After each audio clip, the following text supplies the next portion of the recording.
Yeah, it's frustrating you lose games of footy, but they're a terrific footy side, and they have been for the best part of 5 years. So, we're disappointed to lose a game of footy. We acknowledge we're up against a pretty formidable opponent. They're going to be right up there again this year, and we just fell short. We got some work to do. We're not playing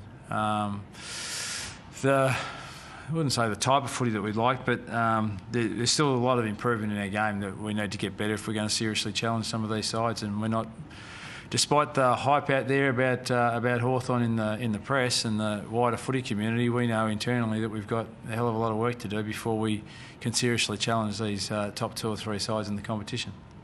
Do you think it was ultimately more about them than you today?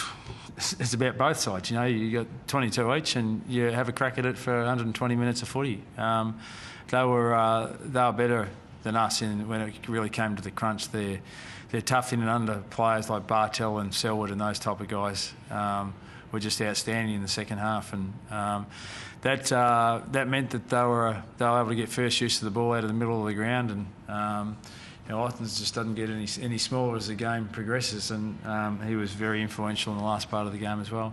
Do you think else that people think that they're old, but in fact as age comes, strong, mature bodies, always under big occasion, and even though when they're under siege early because you were playing well, they were able to sort of hold into the game?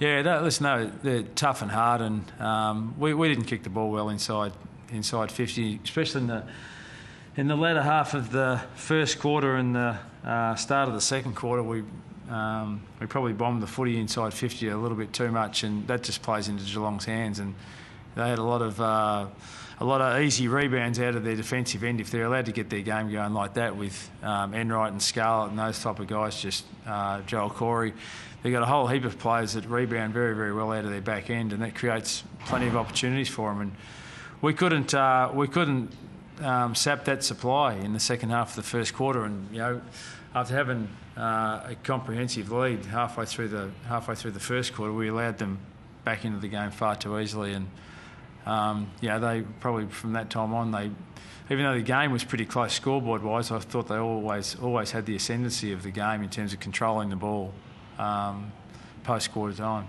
Is there anything mental in the fact that won the last 5 or by quite small margins? Obviously you won the flag. Is there anything in that? Who knows? Just flick a coin, mate. I don't know the answer to those questions. We've had some great encounters against them.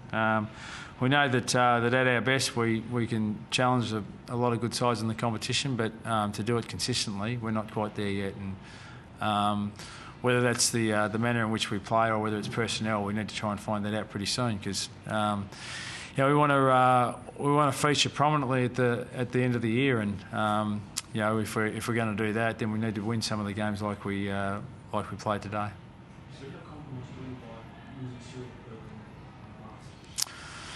Listen, enormously compromised. We've already activated our sub, and you lose one of your electrifying runners. So not just in terms of his talent, but you go down one on the bench as well. So that's tough. That's the environment they're in, though. You make some calls, and you just hoping more or less that you don't. Once you do activate your sub, you don't receive another injury from that point in time. But as we saw today, it didn't help us. But that wasn't the reason we lost the game.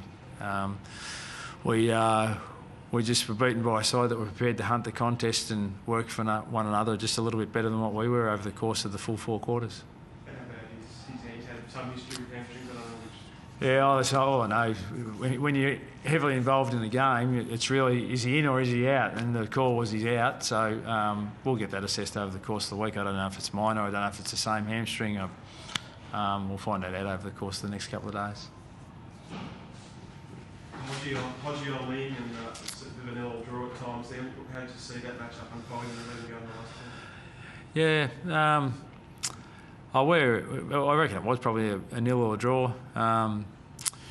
He's an important player for us and sets up things in the back line. We moved into the midfield when I think Geelong kicked about 6 unanswered goals from, I think we were 2 goals up and went to about 3 or 4 down in the space of about 10 minutes. So we tried to push Hodgie into the middle then to try and give us some sort of grunt and steal in there. They were just dominating Geelong at that point in the time, but he was unable to have the influence that we'd like in that area too, so he ended up going back again. But yeah, listen, they're a formidable outfit, the Cats, as I said, they have been for a long period of time, and we've got some ground to make up on certainly Geelong and Collingwood and probably a couple of other sides in the competition as well. Tactic of subbing off Renouf, is that something that you see being continuing to work for you in the long term? I suppose it probably worked pretty well against Melbourne, but maybe not so well today. Yeah, Lawton's got in control, but it didn't help us too much today, I don't think. But that's the challenge of all coaching staffs when you activate a sub and bring on a fresh runner. That I thought at that point in time too that Geelong were outworking us in terms of the run. So we discussed it in the box and thought it was an appropriate time to make a sub, but it didn't. Otten's had a pretty significant influence on the outcome, but they're the challenges you're going to face. 2 weeks ago against Melbourne, it worked outstandingly well for us, and today it didn't work so well. So just horses for courses. Both of them outstanding ruckman. Otten's an outstanding player, and Jamar 3 weeks ago when we played Melbourne, all Australian ruckman. It worked for us that day. It didn't work so well for us today.